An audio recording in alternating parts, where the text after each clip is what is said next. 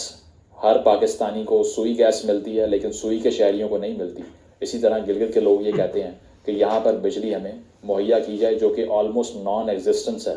بجلی کی۔ اگر 24 میں سے 22 گھنٹے بجلی نہیں آ رہی تو آپ لائف کو امیجن کریں کہ کیسی ایک کیو کے اور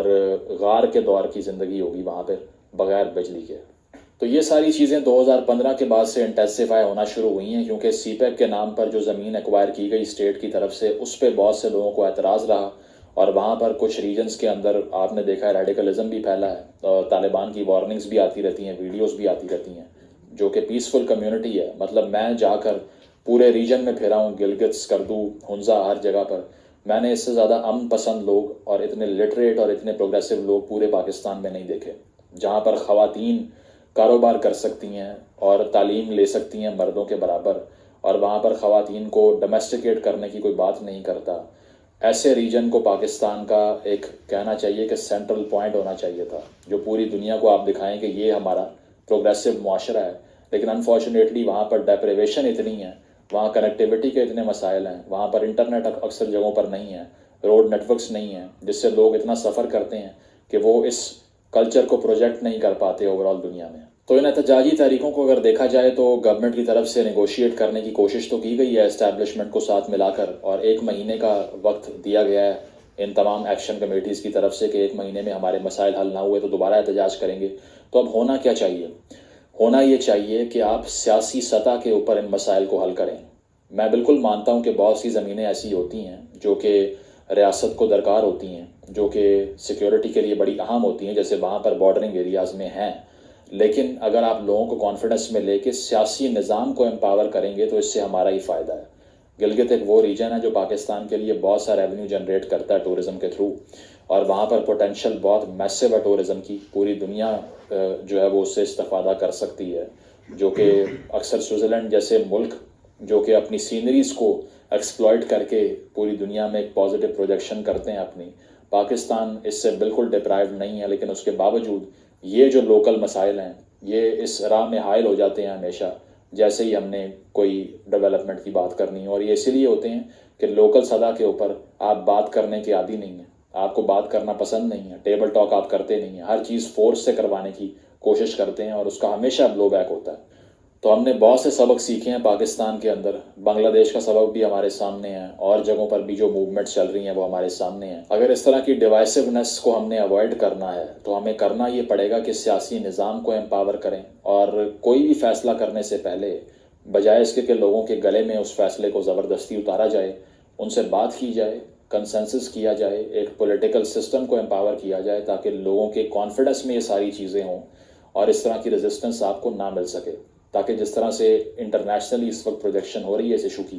کہ یہ کوئی سیسیشنسٹ موومنٹ چل گئی ہے، وہ اسی لیے ہو رہی ہے کہ آپ مس مینیج کر رہے ہیں اس کو۔ تو ان تمام مطالبات کو اگر آپ دیکھیں تو ان میں سے کوئی ایک بھی ایسا نہیں ہے جو کہ آپ کو ایسا لگے کہ یہ لیجیٹیمیٹ ہے یا پھر ناجائز ہے یا پھر زیادتی کر رہے ہیں وہاں کے لوگ، کیونکہ اگر عوام ساری باہر آ چکی ہے تو وہ اسی لیے آئی ہے کہ گریونس ہیں ان کے، ادروائز اتنی سردی میں کسی کا باہر آنے کو دل نہیں کرتا۔ پاکستان کے اندر لانگ مارچز ہزاروں اناؤنس ہوتی ہیں اسلام آباد کی طرف سیاسی پارٹیوں کی طرف سے، اس میں لوگ کیوں نہیں آتے اتنے؟ کیونکہ ہر کسی کو اپنی زندگی عزیز ہے اور ان کے مسائل اتنے انٹینسیفائی نہیں ہوئے، اتنے شدید نہیں ہیں کہ وہ جتھوں کی شکل میں باہر آ جائیں۔ وہ تبھی آتے ہیں جب اتنے مجبور ہو جاتے ہیں، جب کھانے کو روٹی نہیں ہوتی، گیس نہیں ہوتی، بجلی نہیں ہوتی، تعلیم کے مواقع نہیں ہوتے اور زمینیں چھین لی جاتی ہیں۔ تو کرنا یہ پڑے گا کہ گلگت بلتستان کے لوگوں کے جو مسائل ہیں ان کو اجاگر کریں، نہ کہ صرف وہاں جا کر تصویریں کھنچوائیں، انجوائے کریں، ٹورزم کریں اور واپس آ جائیں، کیونکہ بطور ایک کانشیس شہری کے ایک فرض یہ ہونا چاہیے کہ آپ جہاں بھی جائیں وہاں پر لوکل کمیونٹی سے ان کی اوپینین لیں کہ آپ کیا سوچ رہے ہیں پاکستان کے بارے میں، پیریفریز کا پاکستان کے بارے میں نیریٹو اور رویہ اور ان کا لینس کیا ہے اس کو سمجھنے کی کوشش کریں. اپنی پاکستانیت کو ان کے اوپر امپوز کرنے سے کچھ حاصل نہیں ہوگا, اور امید یہی کرتے ہیں کہ یہ مطالبات بیٹھ کر بات کر کر پولیٹیکلی ریزالو کیے جائیں گے تاکہ وہاں کے لوگوں کو ریلیف مل سکے. Thank you.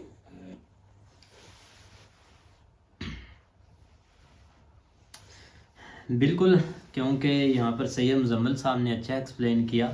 جو گلگت کے حال ہے نا اس وقت, کیونکہ وہاں پر بہت زیادہ سردی ہوتی ہے اور سردی میں پروٹیسٹ کرنا کوئی آسان چیز نہیں ہے. اس کو سب سے پہلے اگر دیکھا جائے تو بھائی وہاں پر ایسے ہی نا ظلم ہو رہا ہے, کیونکہ ہم نے کافی لوگوں کے منہ سے سنا ہے کہ ظلم ہوتا ہے, ادھر ظلم ہو رہا ہے, ادھر ظلم ہو رہا ہے. ان لوگوں کو بھائی دکھائیں کہ جہاں -20 پر چلی جاتی ہے سردی, وہاں پر جا کر دیکھیں کہ ظلم ہوتا ہے. اتنی سردی میں بھائی لوگ باہر نکل رہے ہوتے ہیں. ابھی دیکھ لیں کہ ادھر اتنا ہوتا بھی نہیں ہے, ہمارے ہاں اتنی سردی ہے بھی نہیں. اس سائڈ اسکردو سائڈ تو بہت زیادہ ہوتی ہے, لیکن پھر بھی ہم بھائی بہت مشکل سے رہ رہے ہوتے ہیں اتنی سردی میں. دھوپ نکلے تو پھر سکون آنا, اس کے بغیر نہیں آنا. اور وہ بیچارے لوگ دیکھ لیں کہ کیسے اپنے حق کے لیے نکلے ہوئے ہیں, لیکن ادھر ایک چیز ایک سے ایک بڑھ کر کوئی نہ بھائی ادھر ہو رہی ہے سیاست. کبھی نہیں, ظلم کی بات تو خیر وہاں پہ نہیں ہے, اس حد تک ظلم نہیں ہے, لیکن یہ کہ جو ان کے آپ ہاں ادر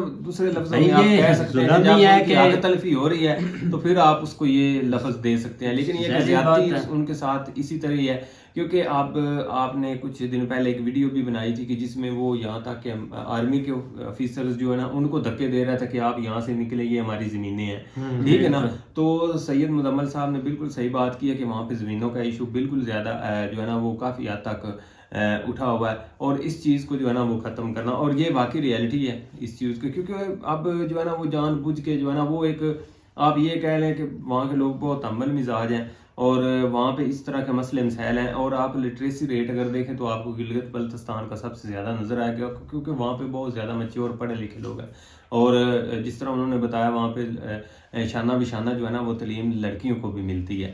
تو یہ جو سب سے بڑا وہاں پہ مسئلہ ہے نا وہ یہی ہے کہ وہاں پہ ان کو فیسیلیٹیٹ جس حد تک ان کو ضرورت ہے نا اس حد تک نہیں کیا جا رہا. کہ جس طرح انٹرنیٹ کے مسائل ہے, ظاہر بات ہے وہ تو ریاست نے پرووائڈ کرنے ہیں, لیکن جو سب سے بڑی زیادتی ان کے ساتھ ہو رہی ہے نا وہ یہی ہے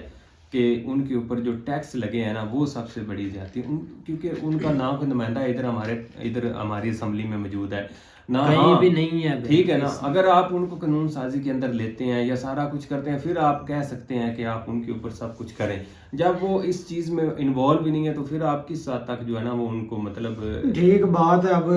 جو بھی جاتا ہے نا گلگت بلتستان وہ بس تصویریں کھینچنے یا انجوائے کرنے جاتا ہے, ادھر پہاڑوں پر چڑھ گیا یا کہیں اور جگہ مطلب اسکردو میں جانے کا ہر ایک کی خواہش جو ان ہوتی کے حالات ہیں نا ان کو بھی مد نظر رکھنا چاہیے, کیونکہ یہ کام تو اب ہماری گورنمنٹ کا ہی ہے نا, ہمارے جو اوپر بیٹھے ہوئے حکمران ان کا ہی ہے کہ ان کو ایک سہولتیں دی جائے. جو ان کے ساتھ وہ بیچارے